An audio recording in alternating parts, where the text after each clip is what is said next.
आप देख रहे हैं विजय टाइम्स न्यूज, खबरें याफ्ता। बार बार ये कहा जाता है, अक्सर देखने को मिलता है कि भारतीय जनता पार्टी की वर्तमान सरकार, मौजूदा सरकार काम करने में विफल है, सभी मोर्चों पर विफल है। ऐसा क्यों? और ये आरोप लगाने वाले भी कोई और नहीं, विपक्ष के लोग हैं। विपक्ष में बैठी समाजवादी पार्टी के लोग हैं। आज हम समाजवादियों से ही सफाई लेंगे कि आखिर क्या कमी है योगी आदित्यनाथ में, आखिरकार क्या कमी है कि जो आप लोग लगातार विरोध करने का काम करते हैं। कोई एक अच्छे काम का भी तो जिक्र कर लिया करिए, जबकि भारतीय जनता पार्टी कहती है कि हमने बहुत अच्छे अच्छे काम किए हैं। आज इन्हीं से जान लेते हैं कि उनके काम कौन से अच्छे हैं और ये लोग आखिरकार इतनी टीस भारतीय जनता पार्टी से क्यों रखते हैं। ये जिस वक्त जहाँ पे मैं खड़ा हूँ, ये समाजवादी पार्टी का एक छोटा सा कार्यालय है और ये ब्लॉक का कार्यालय है, धर्मापुर ब्लॉक अध्यक्ष का कार्यालय है, अनिल फौजी का कार्यालय है। और यहाँ पर हमने समय लिया था कि आज इसी विज़न पे काम करेंगे कि भारतीय जनता पार्टी से इतनी नफरत क्यों, और समाजवादी पार्टी अगर यू टर्न मतलब दोबारा सरकार बनाने की बात ये लोग करते हैं, लगातार करते हैं, तो क्यों।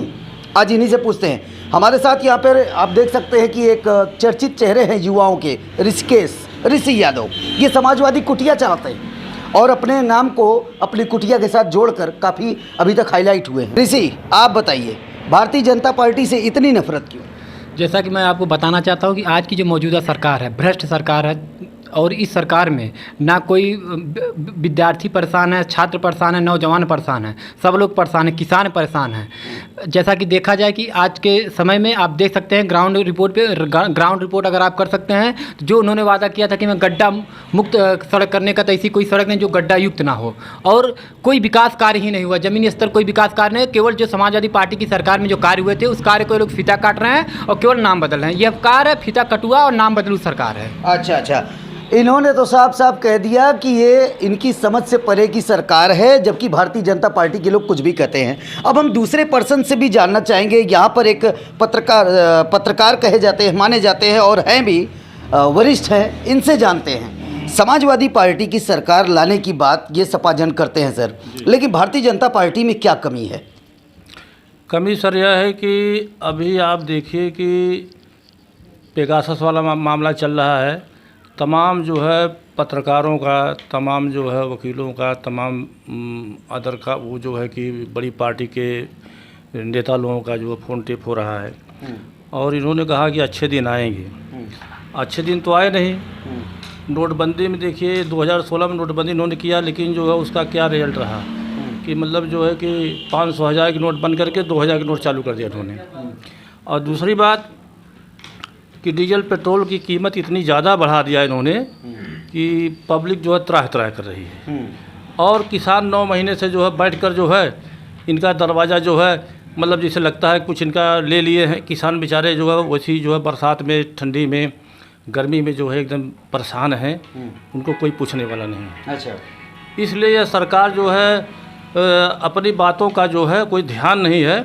जितने अपराधी हैं, जितने वैसे लोग हैं, जितने लूटखोर हैं, भ्रष्टाचारी वाले हैं, सब उसी में आके जो है एकदम। इन्होंने तो कहा कि हमने अपराधियों का सफाया कर दिया, और इन्होंने कहा कि सारे अपराधी या तो प्रदेश छोड़ दिए या तो मारे गए। जी। लेकिन ऐसी बात है नहीं।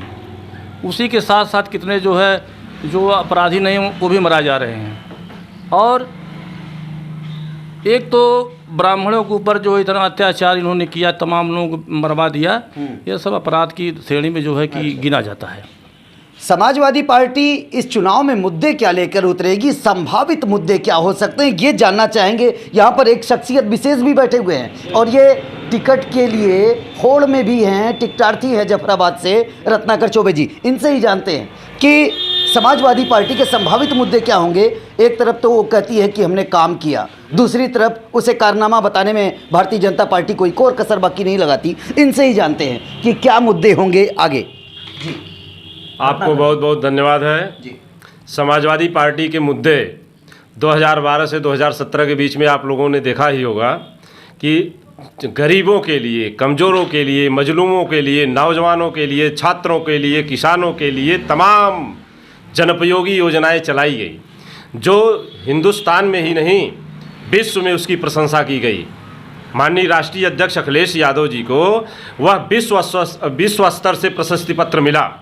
और हम लोगों का जो चुनाव का एजेंडा है 2022 से 2022 में समाजवादी पार्टी की सरकार बनेगी, ये हम लोग पूरी तन्मयता के साथ, निष्ठा और ईमानदारी से हम लोग काम कर रहे हैं क्षेत्र में।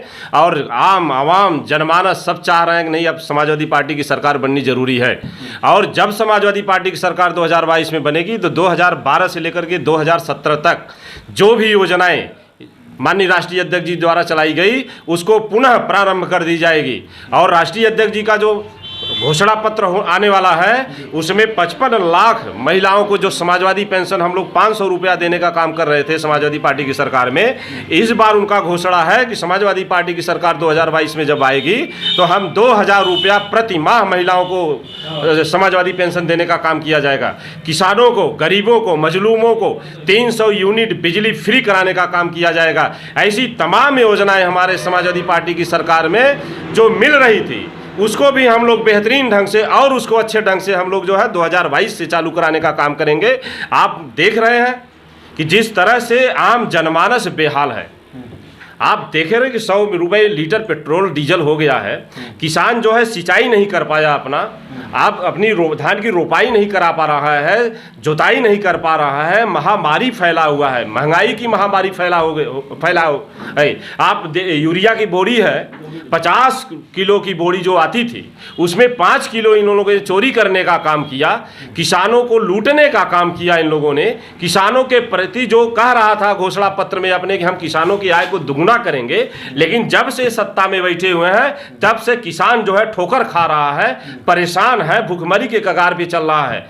और जो प्रधानमंत्री अपने घोषणा पत्र में, प्रधानमंत्री जो होता है देश का सर्वोच्च प्रथम नागरिक होता है, वह जब चुनावी मैदान में आया था उसने कहा था कि हम घोषणा पत्र में कि जब आएंगे सरकार हमारी बनेगी तो हम नौजवानों को, छात्रों को प्रति वर्ष 2 करोड़ की नौकरी देंगे।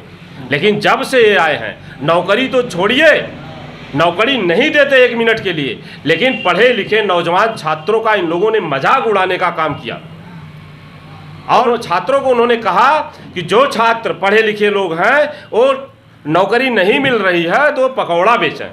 बताइए, जो गार्जियन अपना खेत बेच करके, गिरवी रख करके, कर्जा ले करके, तमाम ऋण कर्ज करके और बच्चों को इंजीनियर, डॉक्टर और MSc, BSc, PhD, inter, degree college करा रहे हैं, पढ़ा लिखा रहे हैं, वो इस आशय से पढ़ा रहे हैं कि हमारे बच्चे पढ़ लिख करके कल चल करके पकौड़ा बेचेंगे।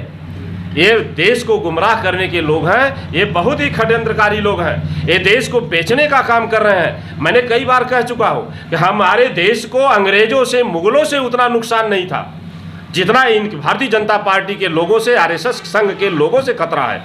हाफ पैंट पहन करके अंग्रेज जो है हमारे देश को लूटने का काम कर रहे थे, उतना नहीं लूटे थे जितना यह हाफ पैंट पहन करके लोग लूटने का काम कर रहे हैं और देश को बर्बाद कर रहे हैं। तो यहाँ पे आपने सुन लिया होगा, लगातार हमलावर अंदाज में समाजवादी पार्टी के लोग ये कहते नजर आ रहे हैं कि ये वर्तमान सरकार के लोग लुटेरे हैं, वर्तमान सरकार के लोग वादा खिलाफी करते हैं।